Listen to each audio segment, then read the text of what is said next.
Praise the lord. యేసుక్రీస్తు వారి పరిశుద్ధమైన నామంలో మీ అందరికి వందనాలు, శుభాలు తెలియపరుస్తూ ఉన్నానండి. కీర్తనల గ్రంథం 94వ కీర్తన 18వ వచనం. నా కాలు జారనని నేను అనుకోనగా యెహోవా నీ కృప నన్ను బలపరుచుచున్నది అని దేవుని వాక్యం సెలవిస్తుందండి.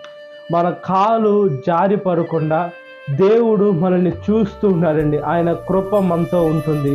ఈ లోకంలో మనము అనేక సందర్భాల్లో కింద పడే అనుభవాలు ప్రతి ఒక్క మానవాళికి ఉంటాయి. సాతాను ఏం చేస్తుందంటే, సాతాను ఒక మనిషిని నిలువుగా నిలబడకుండా కింద పడేదానికి అతను మానసికంగా, ఆత్మీయంగా, శారీరకంగా బలహీనం అవ్వాలని సాతాను ప్రయత్నిస్తూ ఉంటుంది. దేవుడు టోటల్ ఆపోజిట్గా అతని కింద పడకుండా పడినా ఎలా లెయ్యాలని దేవుడు మనల్ని కాపాడుతూ, మనల్ని లేపుతూ, మంచి బలము, శక్తినిచ్చి ఆయన సేవలో ముందుకు తీసుకొని రావాలని దేవుడు ప్రయత్నిస్తూ ఉంటాడు. దేవుని సేవలో ఉండేటువంటి ప్రతి ఒక్క బిడ్డకి ఎదురు దెబ్బలు తగులుతూ ఉంటాయి. అయితే వాడు కింద నీతిమంతుడు 7 మారులు లేస్తానని దేవుని వాక్యం సెలవిస్తుందండి. అంటే 7 మాటలు అంటే కరెక్ట్గా 7 సంఖ్య కాదు, కానీ సంపూర్ణంగా దేవుడే లేపుతారని దేవుని వాక్యం అక్కడ లోతుగా సెలవిస్తుంది. కాబట్టి మనం నీతిమంతులుగా ఉండాలి. మనం ఈ లోకంలో నీతిమంతులుగా కాక మనం ఎప్పుడైతే పాపం చేస్తూ ఉంటామో మనం కింద పడి ఒకవేళ భౌతికంగా లెయ్యొచ్చేమో, కానీ ఆత్మీయంగా మనం చనిపోయిన తర్వాత దేవుడి దగ్గర మనం పరలోకానికి అంటే పరదేశికి మనం లేప పడకుండా ఉంటామని. అందుకని మనం ఈ లోకంలో దేవునితో నడిచే బిడలుగా ఉండాలి. దేవుడు కాలు జార పడకుండా నేను లేపుతానంటున్నాడు. అంటే మనం ఈ లోకంలో ఎలా ఉన్నాం, మన మానసికంగా మనం ఎలా ఉన్నాం, మన ఆత్మీయంగా ఎలా ఉన్నాం, మన శారీరకంగా ఎలా ఉన్నాం, దేవుళ్ళో ఉన్నామా, ప్రార్థన చేసుకుంటున్నామా, దేవుడినే ధ్యానిస్తున్నామా, దేవుడికి మొట్టమొదటి స్థానం ఇస్తున్నామా, ఆయన మార్గంలో మనం నడుస్తున్నామా, ఆయన చిత్తాన్ని మనము కనుగొని ఆయన వాక్యానుసారంగా, ఆయన చిత్తానుసారంగా, ఆయన ప్రణాళిక చొప్పున మనం నడుస్తున్నామని. మన ఆత్మీయ యాత్రలో ప్రతిరోజు మన పరీక్షలు ఉంటాయి.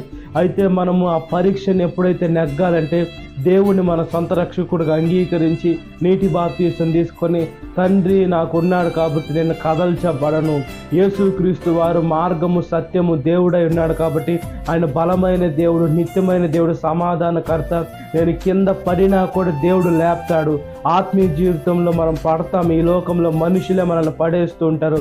సాతాను మనం ఈ లోకంలో పోరాడేది మనుషులతో కాదు, కానీ దురాత్మల సమూహం ఆ మనుషులను దూరి మనల్ని పడేస్తూ ఉన్నా కూడా దేవుని వాక్యము నిజంగా బోధించే వాళ్ళ, నీతిమంతులుగా ఉండే వాళ్ళనైనా క్రైస్తవులు యేసుక్రీస్తు వారు పరనివ్వడు. కాబట్టి మన ఆయన బిడలుగా బ్రతుకున్నట్లుగా ప్రార్థన. మహాపరిశుద్ధాత్మదేవ, మా ప్రియ పరలోకపు తండ్రి, వేసి మేము కింద పడతాము అని అనుకునే లోపల మీరు మీ కాపాడు దూతలు పంపించి మాకు సహాయం చేస్తున్నందుకు స్తుతులు, స్తోత్రాలయ్యా. మనుషులు ఎలా ఉన్నారంటే గొర్రె బొచ్చు కప్పుకొని తొడలు వెంట శవంతో వేషధారమైన జీవితంతో ఉన్నారయ్యా. మేము చూసే చూపు, నడిచే నడక, చేసే క్రియ ప్రతి ఒక్కటి మీ ఆశీర్వాదకరంగా, దీవెనకరంగా, మహిమకరంగా చేయండి అయ్యా. మేము కాలు జారేనని అనుకుంటుంది, కానీ ఎసి మీ అమితమైన కృపతో, ఎసి మీ కాపాడే దూతల సహాయంతో మమ్మల్ని కింద పడనీయకుండా మీ రక్షణ మమ్మల్ని రక్షిస్తుందయ్యా. దాన్ని బట్టి మీకు స్తుతులు, స్తోత్రాలయ్యా. ప్రతి ఒక్క మానవాళిని కాపాడండి అయ్యా. ప్రతి ఒక్క క్రైస్తవుని, ప్రతి ఒక్క అన్నిలను కూడా మీ కృపలో కాపాడుతున్నారు. అయితే క్రైస్తవులు అనేది ఒక మతం కాదు, సర్వసత్యం, క్రీస్తును వెంబడించుటని ప్రతి ఒక్క మానవాళి తెలుసుకునే మంచి మనసును దయచేయండి. సాతాను శోధన ప్రతి ఒక్క బిడ్డని విడుదల దయచేయండి. ఈ వాక్యం వింటున్న ప్రతి ఒక్క బిడ్డని పేరు వచ్చిన జ్ఞాపకం చేసుకోండి. ఈ దినకాలపు దేవుని నింపమని ప్రజలను యేసుక్రీస్తు వారి పరిశుద్ధమైన నామములో మిక్కిలి వినయం ధరించిన నా పరలోక తండ్రి, amen. Praise the lord. God bless you. Have a great